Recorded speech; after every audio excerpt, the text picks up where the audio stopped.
I woke up in a stranger's cabin after my fatal hiking accident. 6 months later, I discovered my husband and sister were engaged, using my life insurance money. But when I walked into their wedding very much alive, their perfect day became their worst nightmare. Hello everyone. Thank you for being here with me today.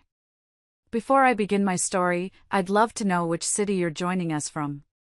Please feel free to share in the comments. Now, let me take you into this story. 6 months ago, I was Loretta Hayes, a real estate agent with a decent list of clients and a husband I adored, Russell. We had a lovely 2-story house in a quiet neighborhood, the kind with big oak trees and neighbors who waved when you drove by. Life was comfortable, predictable, and I loved it that way. That morning was crisp, the way an early autumn day can be. I was at the kitchen counter, sipping my coffee, when Russell came up behind me and wrapped his arms around my waist. "You're still going on your hike, right?" he asked, his voice unusually bright. "Of course," I said. "It's the perfect day for it. Clear skies." "You should take the Carson Ridge Trail," he suggested, pouring himself a cup. "I heard the view is spectacular after the rain we had yesterday." I remember thinking it was a little strange. Russell wasn't usually that interested in my hiking routes. But I just smiled. "Good idea, honey." An hour later, I was there. The air was clean and smelled of pine and damp earth. I felt a sense of peace as I started up the trail. But as I got higher, I noticed the path was slicker than I'd expected. The rain had turned patches of the trail into slick, reddish mud. I made a mental note to be careful. I reached a scenic overlook, a place where the trail narrowed near a steep drop-off. I stopped to take a breath, looking out at the valley below. That's the last peaceful moment I remember. I turned to continue on the path, and my foot just went. It didn't feel like a simple slip. It felt like the ground beneath me gave way, like I was suddenly unbalanced. There was a split second of pure, dizzying confusion, a sense of weightlessness. And then, terror. The world became a blur of green and brown as I tumbled over the edge. I don't remember much of the fall itself, just flashes. The sickening crack of a branch breaking my fall for a moment, the sharp, searing pain in my shoulder, the horrifying feeling of hitting the cold, rushing water of the creek below. The impact knocked the wind out of me, and the last thing I remember is the icy water closing over my head, pulling me into the darkness. I don't know how long I was in that water, or how long I lay unconscious on the rocky bank where the current finally spit me out. Days, maybe? The next thing I knew, I was waking up to the smell of wood smoke and beef stew. My head was pounding, a deep, throbbing ache that made it impossible to think straight. My entire body felt like one giant bruise. A woman's face came into focus above me. She had kind eyes, etched with wrinkles, and a gentle smile. "Well, look who's finally decided to join the living," she said, her voice warm and raspy. "Easy now, don't try to move too fast." Where am I?" I managed to whisper, my throat raw. "You're in my home. My name is Mavis. My husband found you down by the creek a few days back. You were in a real bad way." She gently dabbed my forehead with a cool, damp cloth. "Honey, you're lucky to be alive. The creek must have carried you for miles." I was alive. But as I lay there in that stranger's bed, with no ID, no phone, and a head so scrambled I could barely remember my own name, I had no idea that in the world I'd left behind, I was already dead and buried. The next few weeks were a blur of pain and confusion. Mavis was a godsend. She nursed me back to health with stews, herbal teas, and a quiet, steady patience that I desperately needed. Her cabin was small and rustic, nestled deep in the woods, miles from the nearest town. It was a safe haven, a quiet place to heal. But it was also a prison of sorts, because I had no way of contacting the outside world. My memory came back in fits and starts. First my name, Loretta. Then Russell. Our house. My sister, Delia. The memories were like pieces of a shattered mirror, and I was trying to put them back together. I'd spend hours just staring out the window at the tall pine trees, frustration mounting inside me. My body was healing, but my mind felt broken. I tried to walk one afternoon and my legs just buckled, sending me crashing to the floor. I just lay there and sobbed, not from the pain, but from the helplessness of it all. Finally, after what felt like an eternity, I was strong enough to sit up for more than an hour at a time. My head was clearer. One afternoon, Mavis was dusting an old, beige desktop computer in the corner of the living room. "You know, we don't have much in the way of internet out here," she said, "but it works. Slow as molasses in January, but it works. Maybe you could try to find your family." My heart started pounding. Of course. The internet. I felt a surge of hope mixed with a strange kind of dread. What would I find?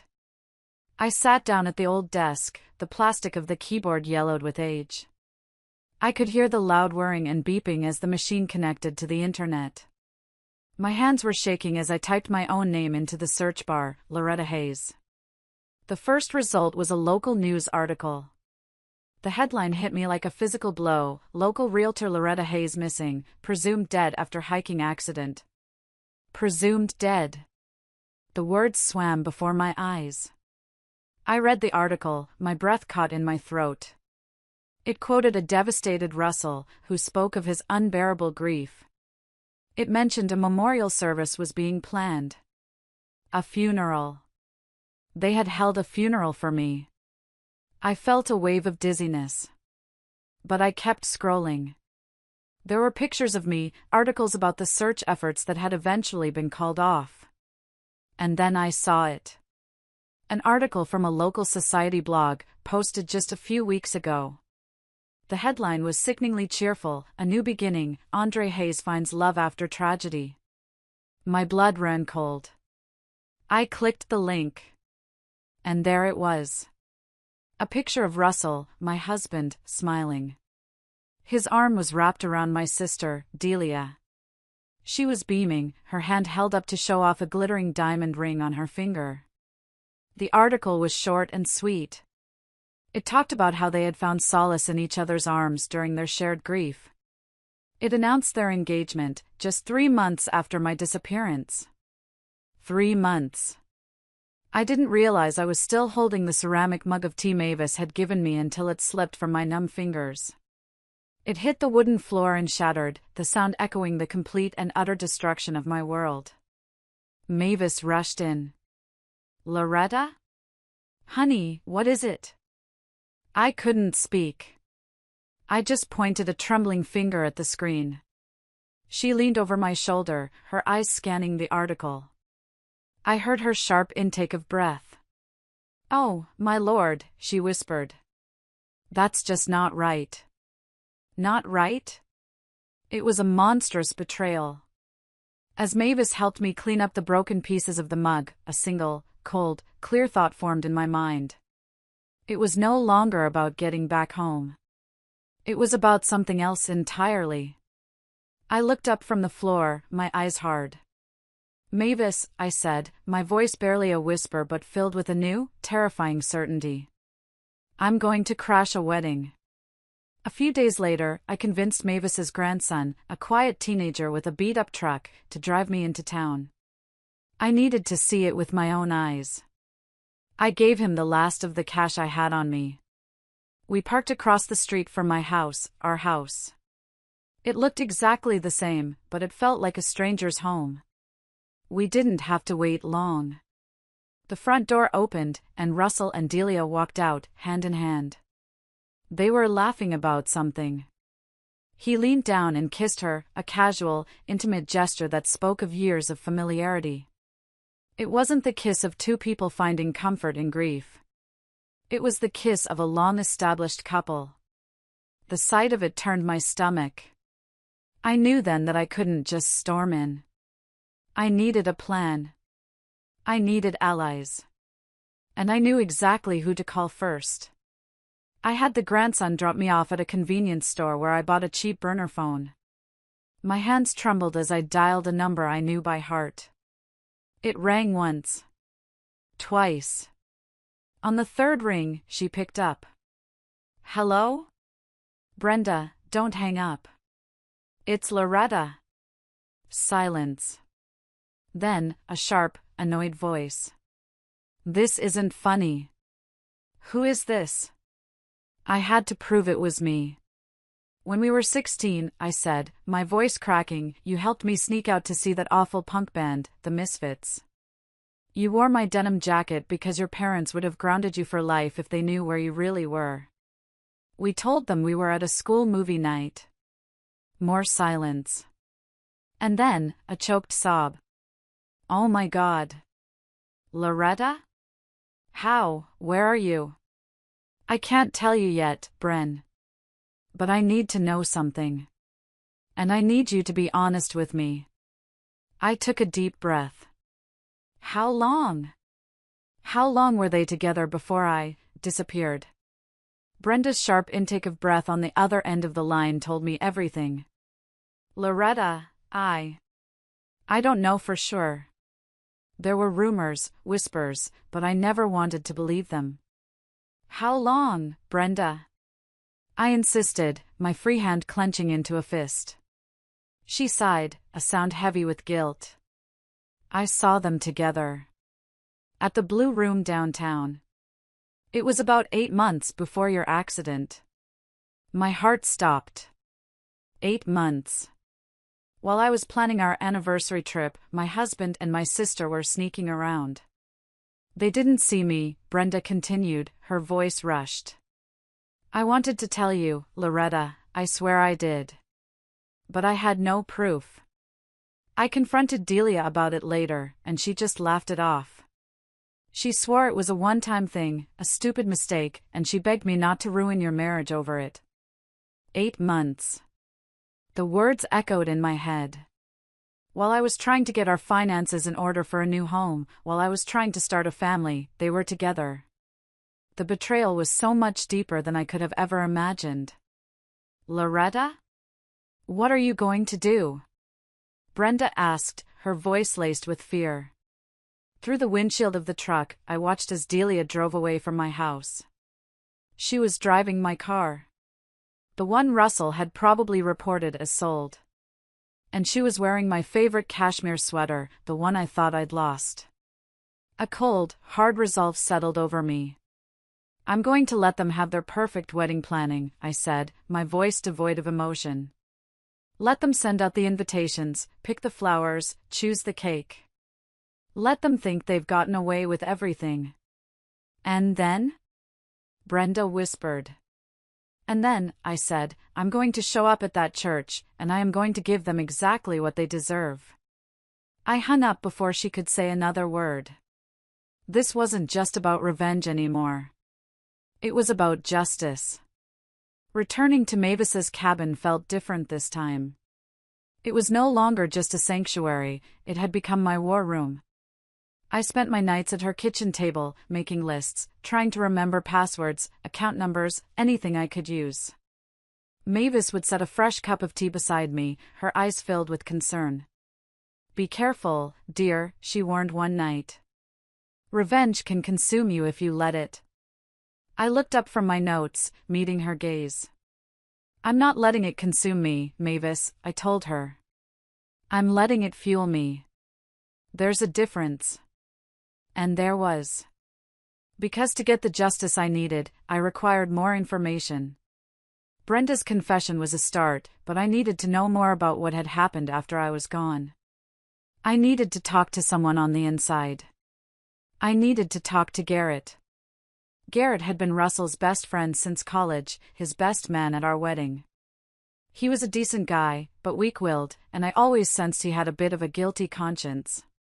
More importantly, he always had a soft spot for me. I knew I could use that. I had to change my appearance. Mavis helped me dye my hair a dark brown in her kitchen sink, the cheap box dye staining her porcelain.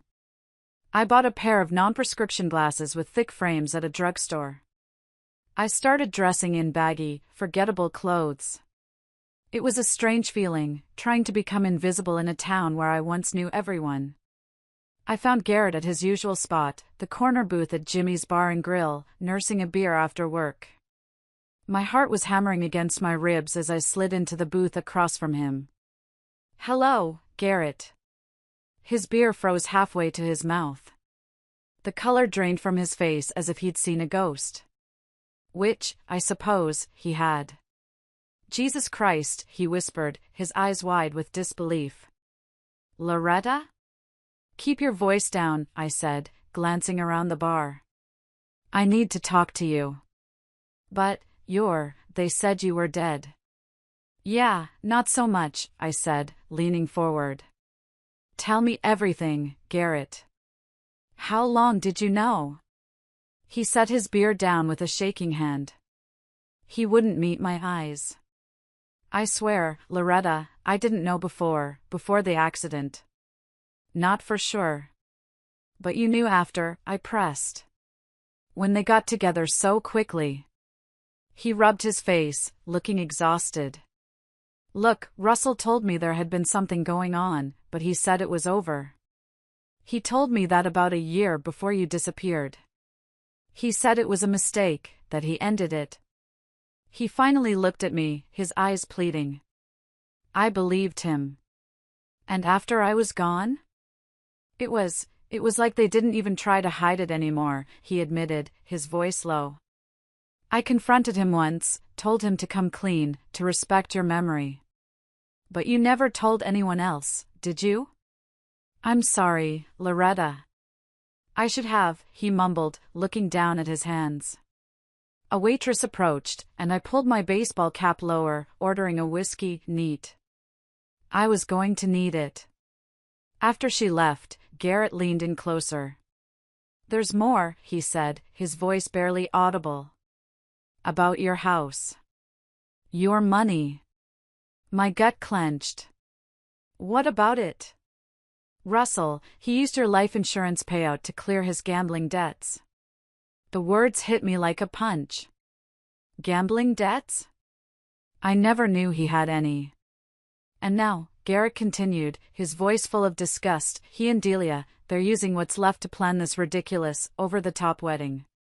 It's your money, Loretta. They're using your death to fund their new life together." The whiskey arrived. I downed it in one fiery gulp. The burn was a welcome distraction. "Show me proof," I demanded. Garrett pulled out his phone. He showed me screenshots of bank statements he'd managed to get, text messages he'd been copied on. Evidence of their betrayal, laid bare in pixels and numbers. They were planning to start a real estate development company with the rest of my money. It was all there. The blatant, shameless theft of my life. "And my mother?" I asked, dreading the answer. "Is she really okay with all of this?" Garrett's expression said it all. "Judith? She's been helping them plan the whole thing. Says it's what you would have wanted, for them to be happy." The betrayal from my own mother felt like a physical blow. I stood up, my chair scraping against the floor. I had to get out of there. I turned to leave, my mind reeling from the financial betrayal, the sheer audacity of it all. But then Garrett grabbed my arm, his grip surprisingly strong. "Wait," he said, his face pale. "Loretta, there's something else. Something you need to know." I paused, a cold feeling creeping up my spine. "What?" "It's about the day you went hiking." My heart stopped. "What about it?" He swallowed hard, his eyes darting around the bar as if he was afraid of being overheard. Russell, he knew about that trail. He knew how dangerous it was after a heavy rain. We talked about it a few weeks before, after a buddy of ours slipped and broke his ankle up there. The air in my lungs turned to ice. My memory flashed back to that morning. Russell, so cheerful, so insistent. "You should take the Carson Ridge Trail, the view is spectacular after the rain." He's the one who suggested you go there that morning, isn't he? Garrett's voice was barely a whisper, but the accusation hung in the air like a death sentence. The implications hit me like a wave of ice water. This wasn't just an affair. This wasn't just theft. Had my accident been arranged? The thought was so monstrous, so unthinkable, that for a moment I couldn't breathe. Do you have proof of that, too? I asked, my voice dangerously quiet. Garrett nodded slowly, his eyes filled with a mixture of fear and grim certainty. He texted me that morning, asking if I thought the trail would be slick enough. I didn't think anything of it at the time, I thought he was just concerned. But then, later, Delia texted him, and I think he accidentally copied me on the thread. My whole body went rigid. Send them to me, I said, my voice like steel. I scribbled the number from my burner phone on a napkin and pushed it across the table. Send me everything you have. Every screenshot, every statement. Everything. Loretta, what are you going to do with it all? He asked, his face a mask of worry. I managed to smile, but I knew there was no warmth in it. I'm going to give them the wedding day they deserve. I walked out of the bar and into the drizzling rain.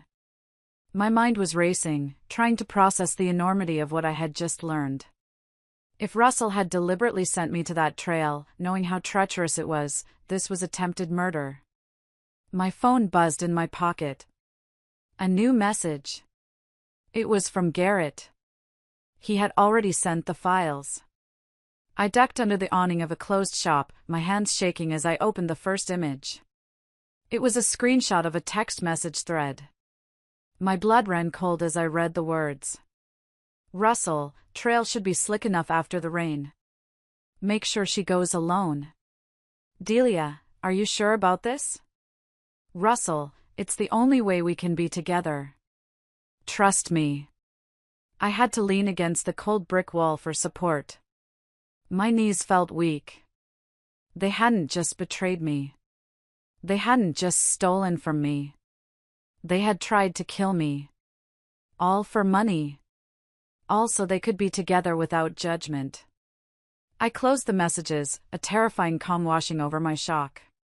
The old Loretta, the trusting, naive wife and sister, had truly died on that mountain. The woman standing in the rain, staring at the proof of her own attempted murder, was someone entirely new. And she was about to learn that karma, when it finally arrives, has perfect, deadly aim. The next step was to bring my allies together. I arranged a meeting with Brenda at a quiet coffee shop 2 towns over, a place where no one would recognize me. When she saw me, she burst into tears, hugging me so tight I could barely breathe. I can't believe it's really you, she sobbed. I thought I was going crazy when you called. I'm sorry for disappearing on you, Bren, I said, guiding her to a corner booth. But I needed time to gather evidence. I pulled out my phone and showed her the text messages from Garrett. Her hand flew to her mouth as she read them. Oh my God, she whispered, her eyes wide with horror. Loretta, they planned it.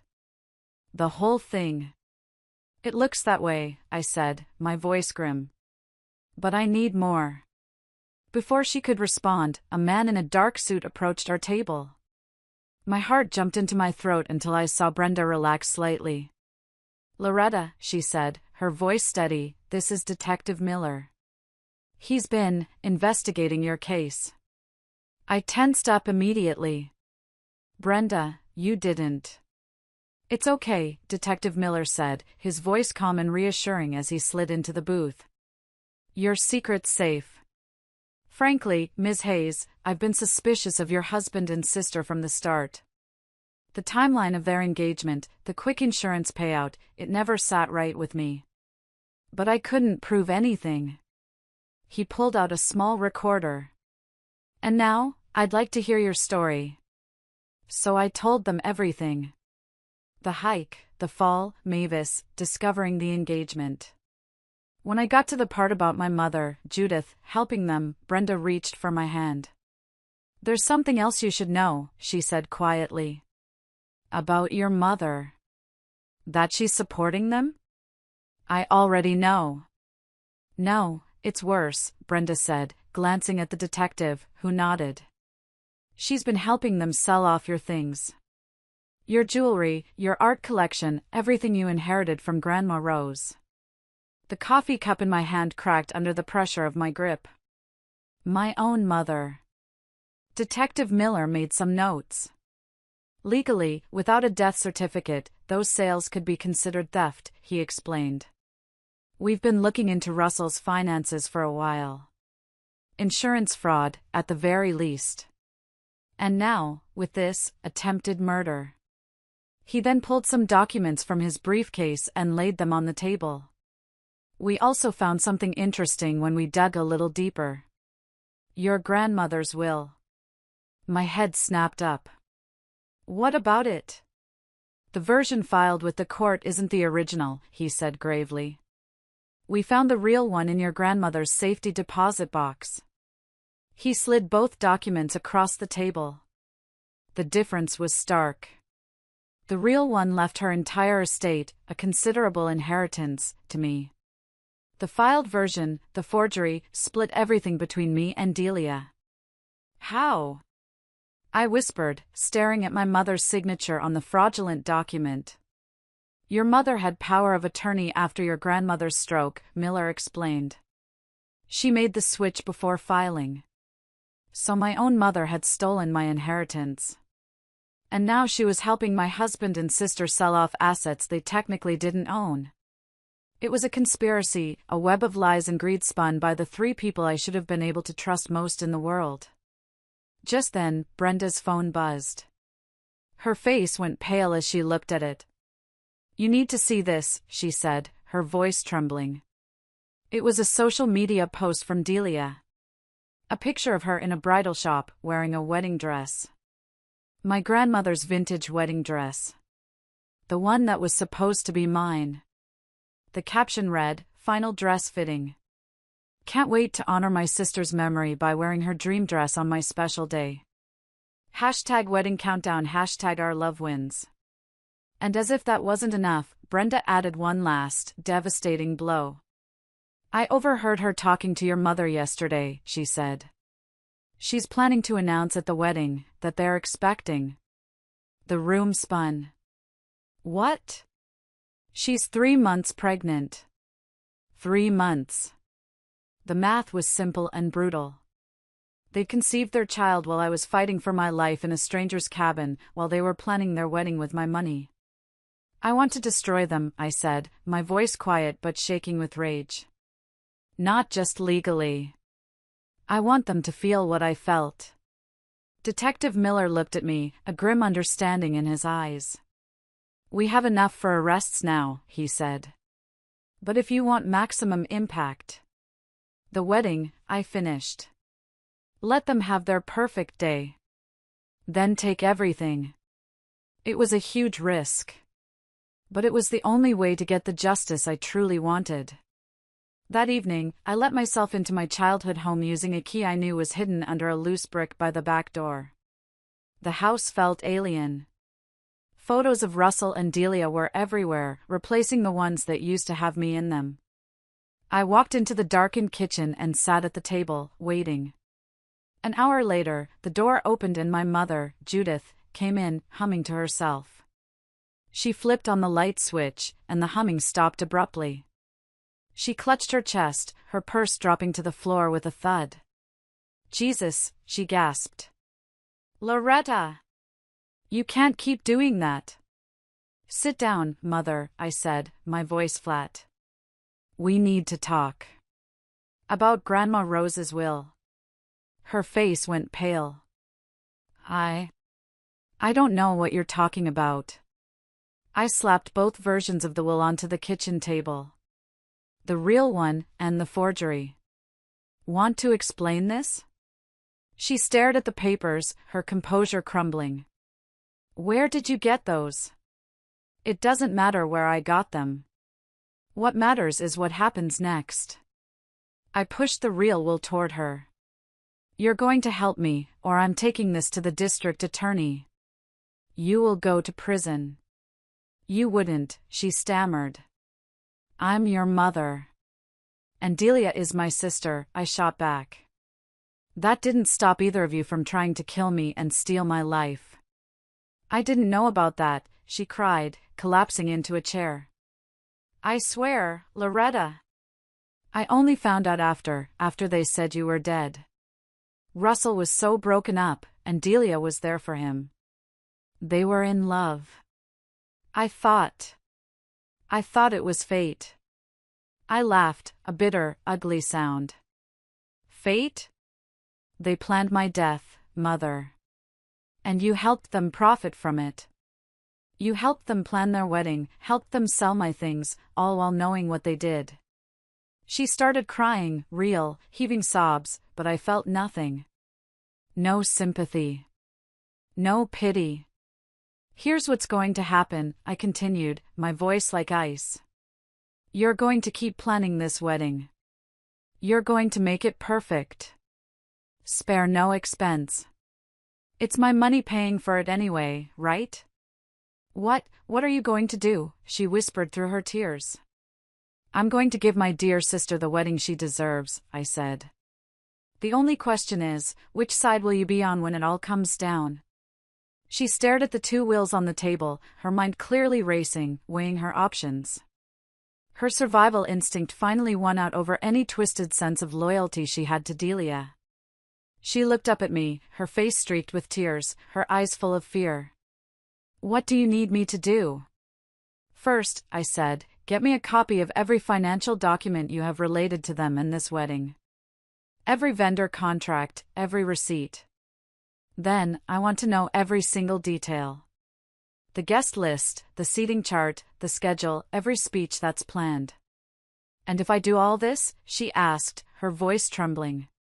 Then maybe, just maybe, I said, standing up to leave, you won't spend your retirement in a prison cell. As I walked out the back door and into the cool night air, I heard her pick up the phone. Her voice, miraculously composed, floated through the open window. Delia, darling? It's Mom. I've had the most wonderful idea for your wedding entrance. The trap was set. All the pieces were falling into place. The wedding rehearsal was in full swing when I slipped into the church's choir loft, Brenda right behind me. From our hidden vantage point, I watched the grotesque parody of my life unfold below. No, Delia, darling, my mother called out, her voice echoing in the cavernous space. She was playing her part perfectly. You need to pause longer at the third pew. That's where the photographers will have the best angle. Delia, wearing a sundress that was already straining to conceal her growing belly, practiced her walk again. Russell stood at the altar, beaming at her. He looked at her with the same adoring expression he used to reserve for me. The sight of it made me sick. They seem nervous, Brenda whispered, handing me a pair of binoculars.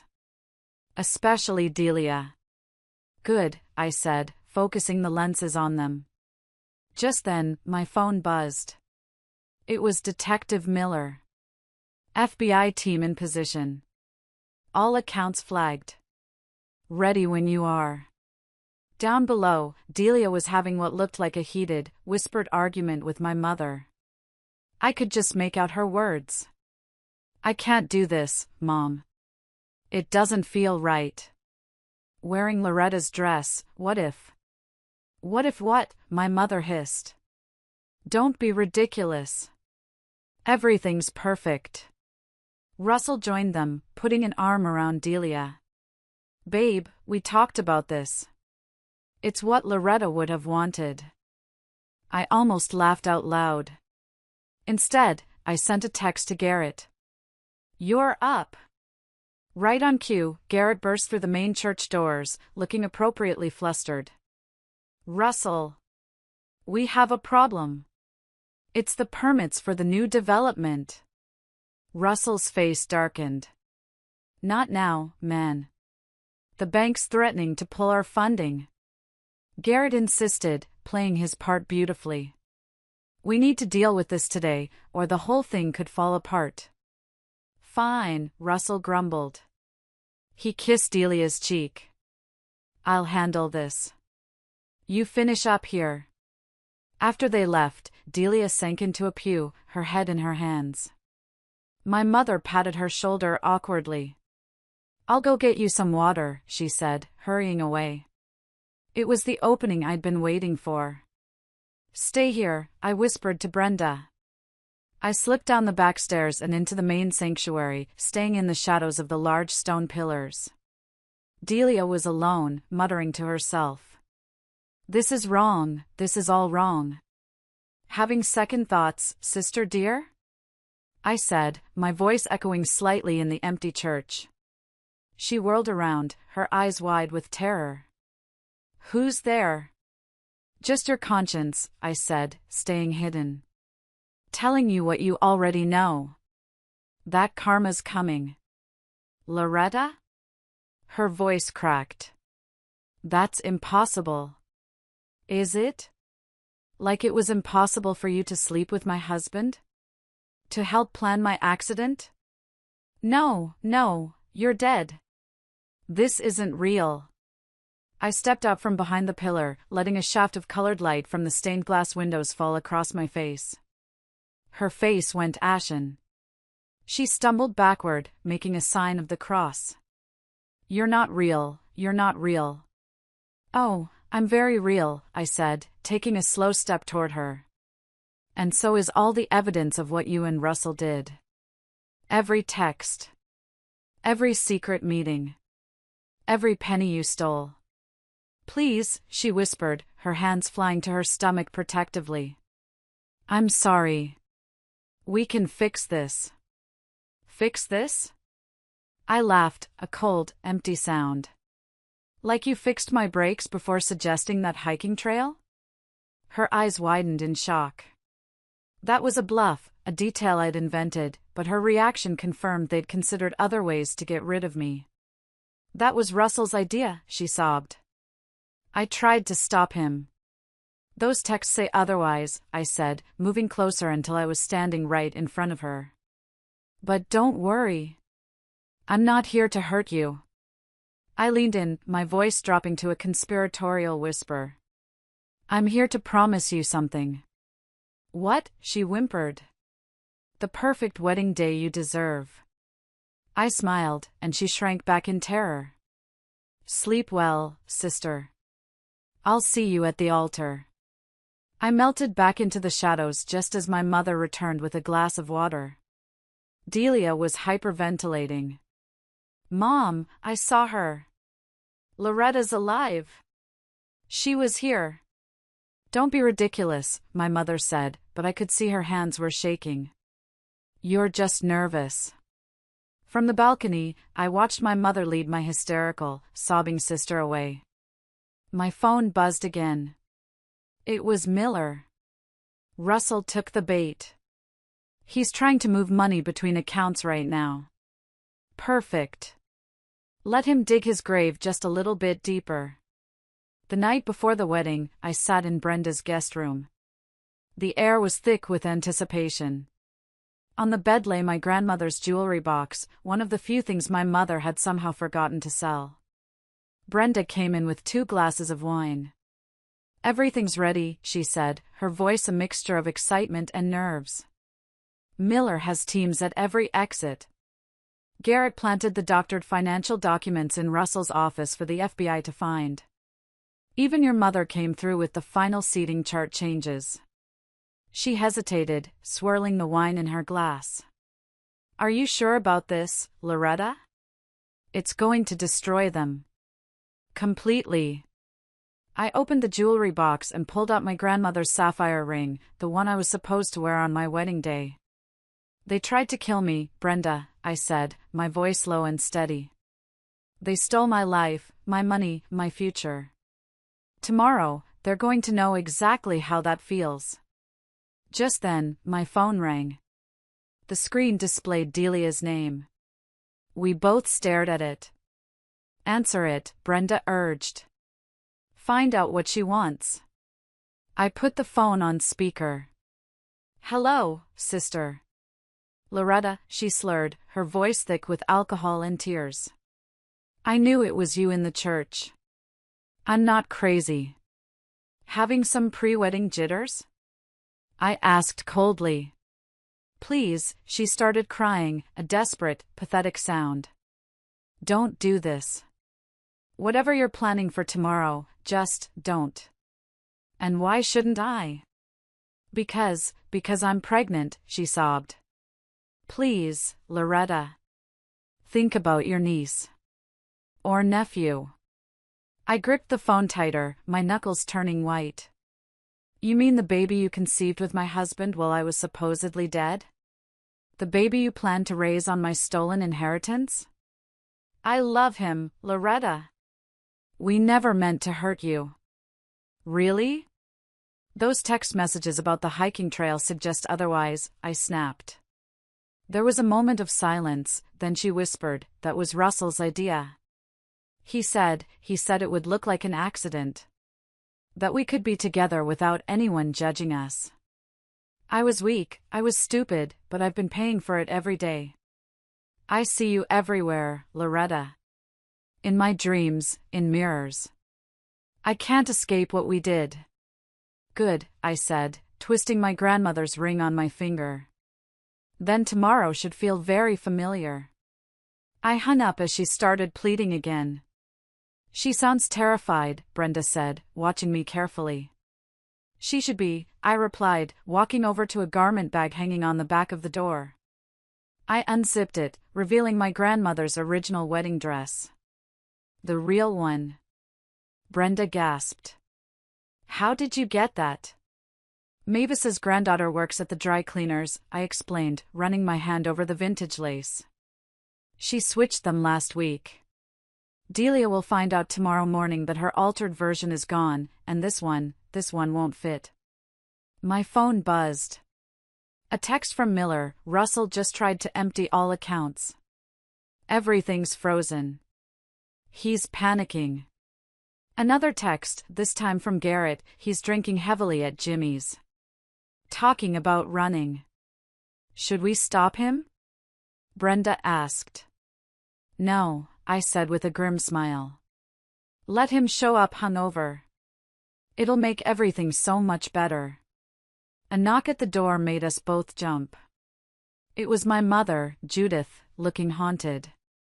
Delia's hysterical, she said, entering without an invitation. She's threatening to call off the wedding. And that would be bad, I said coldly, because if she does, we lose our chance. The FBI needs them to attempt to access those frozen accounts tomorrow to prove intent. I looked my mother dead in the eye. Don't worry. She'll show up. Her pride won't let her do anything else. She stared at me, her face a mess of conflicting emotions. Loretta, please, she begged. Show some mercy. Mercy? I opened my phone and played the recording of Russell and Delia planning my accident that Garrett had provided. Did they show me mercy? She listened, her face growing paler with each word. When it finished, she sank heavily onto the bed. I didn't know, she whispered. I never thought. Now you do, I said. And tomorrow, so will everyone else. I walked her to the door. Be at the church at 10 a.m. Wear something festive. After all, it's your daughter's wedding day. After she left, I turned off my phone. The stage was set. I needed to be well rested for my sister's big day. The church bells struck noon, and chaos was erupting in the bridal suite. I watched through a tiny crack in the door I'd propped open, my heart a steady, rhythmic drum. This isn't my dress. Delia's scream echoed down the marble halls. She was holding up the original, unaltered wedding dress, just as I'd planned. But that's impossible, my mother said, feigning confusion perfectly. We had it altered last week. I can't wear this. It won't even go over my hips. I'm pregnant, for God's sake, she shrieked. Several guests who were passing by stopped and stared, their eyes wide. Her pregnancy wasn't supposed to be public knowledge yet. The first crack in their perfect facade. The wedding coordinator rushed past me, looking frantic. 15 minutes until the ceremony, she hissed into her headset. I slipped away from the door and made my way to my position behind the massive church organ, concealed by shadows and velvet curtains. The guests began to file in, a sea of pastel dresses and dark suits, all murmuring about the commotion they'd heard. I saw Russell at the altar, swaying slightly. He was pale and sweaty, clearly hungover. Garrett was beside him, playing the role of the supportive best man while gripping his arm to keep him steady. The music started. The great wooden doors at the back of the church opened. Despite everything, the guests stood and turned, a conditioned response. Delia began her walk down the aisle. She was wearing a hastily found backup dress, a simple white sheath that did nothing to hide her condition. She wasn't a radiant bride, she looked terrified, her eyes darting around the church as if she expected to see a ghost in every corner. She reached the altar. The priest began his speech, his voice droning on about love, honor, and holy matrimony. I caught my mother's eye from my hiding spot. She gave me an almost imperceptible nod. The time had come. If anyone has reason why these two should not be joined in holy matrimony, the priest intoned, his voice echoing in the sudden silence, let them speak now, or forever hold their peace. The silence stretched on for a heartbeat. 2. 3. Then, I stepped out from behind the organ. My heels clicked on the marble floor, the sound sharp and loud in the silent church. Every head turned towards me. A collective gasp rippled through the crowd. Russell stumbled backward, his face slack with disbelief. Delia dropped her bouquet, the flowers scattering across the floor. I walked slowly down the center aisle, a faint smile on my lips. I have a few reasons. If you are still listening to this, and I truly hope you are, please help me out by liking this video and commenting with the number 1 down below. It lets me know that you've given me a like, and it tells me that you're here with me on this journey. Your support is a tremendous encouragement, cheering me on. Please, comment with the number 1, and then let me tell you what happened next. The church erupted in a cacophony of whispers and gasps. I continued my slow, deliberate walk down the aisle, enjoying the shock on every single face. Sorry I'm late, I said, my voice clear and steady, carrying easily through the stunned silence. Traffic was murder. This isn't possible, Russell slurred, pointing a shaking finger at me. You're dead. We made sure, he caught himself, but it was too late. His words, his accidental confession, hung in the air, damning him completely. You made sure? I asked, raising an eyebrow as I reached the front of the church. Like you made sure the hiking trail was slick after the rain? Like you made sure I went alone? Loretta, please, Delia whispered, sinking to her knees, her face a mess of tears and runny mascara. Not here. Why not here, Delia? I asked, my voice rising. It's my church, too. My grandmother's dress you tried to wear. My money that's paying for all of this. I gestured around at the extravagant floral arrangements and the stunned guests. And my husband, I said, turning to lock eyes with Russell, that you're trying to marry. As if on cue, the main doors of the church swung open again. Detective Miller entered, followed by 2 uniformed officers and 2 FBI agents in dark suits. Speaking of money, I continued, my voice ringing with authority, Russell, would you like to explain to everyone how you've been spending my life insurance payout? Or how you paid off your gambling debts? Or should we just ask the FBI's Financial Crimes Unit? Panic flashed in Russell's eyes.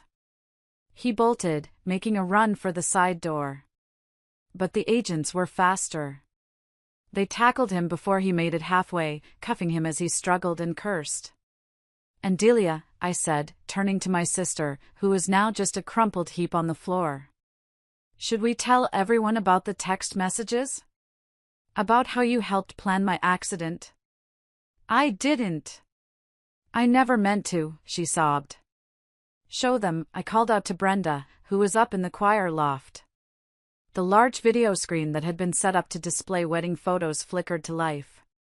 But instead of smiling pictures of the happy couple, their own words appeared in giant, damning text. Trail should be slick enough. Make sure she goes alone. Are you sure about this? It's the only way we can be together. Trust me. The crowd gasped as they read. The whispers turned into shouts of outrage. My mother, seeing her world collapsing, stood up. Loretta, that's enough. Enough? I turned to her. Like how you forged Grandma's will to steal my inheritance was enough? Don't worry, Mother. The FBI has some questions for you, too. 2 officers moved towards her, and she fainted dead away into the pew. Delia vomited into a decorative plant. The whole scene was a beautiful disaster. You see, I addressed the stunned guests, my voice filled with the righteous fury I had held back for so long. This was supposed to be my happy ending. My husband, my house, my family. But they tried to kill me for it instead. The agents were now leading a handcuffed Russell back down the aisle. We can explain, he shouted desperately.